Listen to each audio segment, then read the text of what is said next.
오늘 말씀은 섬김 속에 만나는 하나님이라는 제목으로 은혜를 나누기를 원합니다. 교회의 힘은 어디에서 나옵니까? 기독교는 사랑의 힘, 섬김의 힘에서 나옵니다.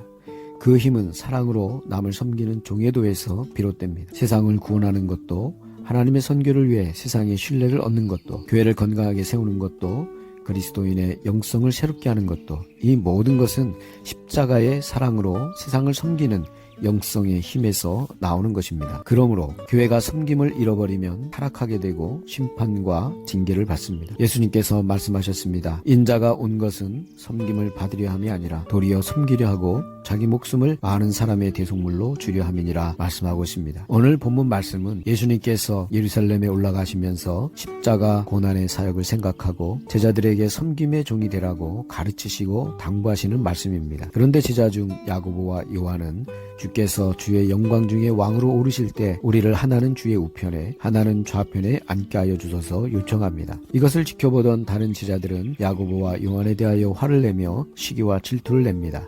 섬기러 오신 예수님과 달리 이렇게 제자들은 이기적이고 높아지려고 하는 모습을 보게 됩니다. 누가 참 그리스도인이고 누가 위대한 사람입니까? 그것은 섬김의 삶을 사는 사람입니다. 겸손히 남을 섬기는 삶입니다. 자기를 위한 이기적인 삶이 아니라 다른 사람을 위해 사는 이타적인 삶입니다. 다른 사람을 유익되게 하고 도우며 사는 것입니다. 우리의 삶의 모습은 어떠합니까? 남을 섬기는 종의 모습인가요? 아니면 남 위에 군림하려는 지배자의 모습인가요? 겸손히 남을 섬기는 종의 모습으로 오신 예수님을 닮아야 할 것입니다. 또한 누구를 섬길 것입니까? 마태복음 22장 37절에서 40절 말씀을 보면 내 마음을 다하고 내 목숨을 다하고 내 뜻을 다하여 주 너희 하나님을 사랑하여라. 이것이 가장 중요하고 으뜸 가는 계명이고 둘째 계명도 이와 같은데 내 이웃을 내 몸과 같이 사랑하여라 말씀하고 있습니다. 이 두 계명에 온 율법과 예언서의 본뜻이 달려 있습니다. 하나님과 이웃을 사랑하고 섬기는 것입니다. 그러면 이웃을 어떻게 섬겨야 하고 섬김이란 또한 무엇입니까? 섬김을 영어로 하면 서비스입니다.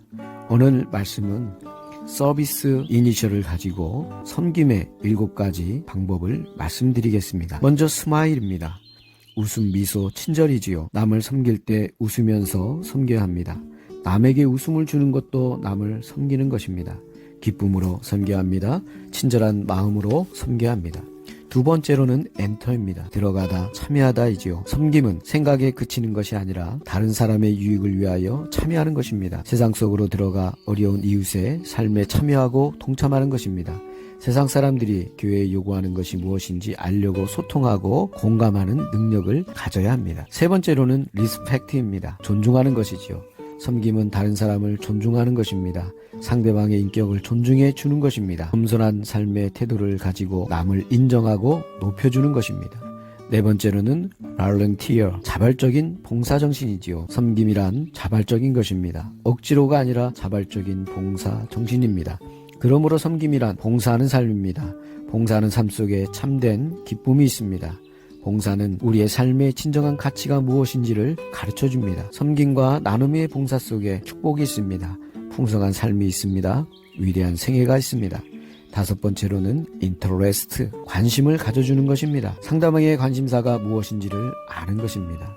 무작정 섬길 수 없습니다. 상대방의 마음을 알고 그 사람과 하나가 되는 것입니다. 상대방의 마음을 알기 위해 또한 마음을 열어야 합니다. 여섯 번째로는 care, 돌보다 배려하다입니다. 남을 돌보고 배려하는 것입니다. 다른 사람의 아픔에 공감하고 함께하는 것입니다. 눈물은 섬김의 재료입니다. 일곱 번째로는 evangelism입니다. 복음 전도이죠. 몸으로, 마음으로, 물질로 주어진 재능에 따라 섬길 수 있습니다. 또한 사랑 어린 미소며 정겨운 말이며 눈물의 기도도 너무도 소중한 섬김입니다. 하지만 무엇보다도 예수 그리스도의 피 묻은 생명의 복음으로 이웃을 섬겨야 합니다. 왜냐하면 예수 그리스도의 복음은 그 누구에게도 그 어떤 상황에서도 궁극적인 해답이 되기 때문에 그렇습니다. 사랑하는 여러분, 섬김의 삶에 대한 한 통계를 보면 4가지 있어서 행복하다 합니다. 삶의 만족도에서 우수하고 기쁨과 감사가 넘칩니다. 가정에 있어서도 평화와 안정이 있습니다. 인격과 성품에 있어서도 고상하고 너그럽고 온유함이 있습니다. 생활의 풍요도에 있어서도 풍요롭게 잘 살게 됩니다. 그러므로 섬김의 삶은 참으로 행복한 삶을 제공해 줍니다. 서비스는 영어로 섬김 봉사이기도 하지만 예배로도 번역됩니다. 섬김의 7가지로 세상 속에서 이웃을 섬기고 그 섬김의 삶으로 하나님을 예배하는 주의 성도들 되시기를 주님의 이름으로 축원합니다. 주님 앞에 나올 수 없을 때